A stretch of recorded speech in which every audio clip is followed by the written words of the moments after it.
Dhaka board যারা পরীক্ষা দিয়েছ ফিনান্স, আজকে তাদের উত্তর দেখবো। এটা হলো ঘ নাম্বার সেট, তোমরা দেখে নাও আর সকল সেটই মিলাইতে পারবা, একটু কষ্ট হবে আর কি। সো ঢাকা বোর্ডে যারা ফিনান্স ও ব্যাংকিং পরীক্ষা দিছ তোমাদের এমসিকিউ সমাধানগুলো দেখি। নিচের কোনটি দাগ খাতা চেকের হ্যাঁ ক্ষেত্রে প্রযোজ্য? এটা হবে 2।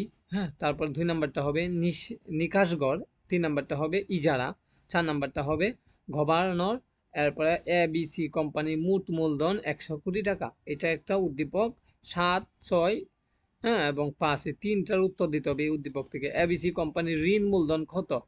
400 কোটি। 6 নাম্বারটা 12%, 7 নাম্বারটা রোমান সংখ্যা 3টা সঠিক। তোমরা কিন্তু সাবস্ক্রাইব দিতে বলবো না, এত কষ্ট করে সমাধান ভিডিও তৈরি করি, তোমরা সাবস্ক্রাইব দিতে বলবো না। 8 নাম্বারটা 4, 9 নাম্বারটা 3, 10 নাম্বারটা 2, 11 নাম্বারটা 1, 12 নাম্বারটা 2টি, 13 নাম্বারটা হ্যাঁ অবন্টিত মুনাফা, 14 নাম্বারটা 1। ওকে, প্রথম পৃষ্ঠাটা আবার দেখো তোমরা। এরপরে পৃষ্ঠা আমরা চলো দেখি।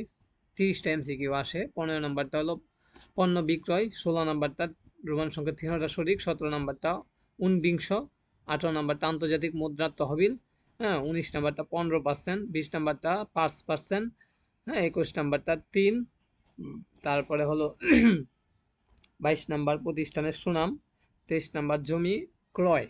দেন আমরা দেখি 24/1/25 বিলম্বিত শেয়ার, 26 পে ব্যাংক পেব্যাক সময়। এরপরে একটা উদ্দীপক আসছে 27, 28, 29 উত্তর দেওয়ার জন্য। 27 সঞ্চয়ী, 28 হলো জেড শাখা, 29 হলো 4, 30 হলো হ্যাঁ ইফেক্টিভ অ্যানুয়াল রেট। এভাবে সবগুলো উত্তর কমেন্ট বক্সে জানাইবা কার কয়টা হয়েছে।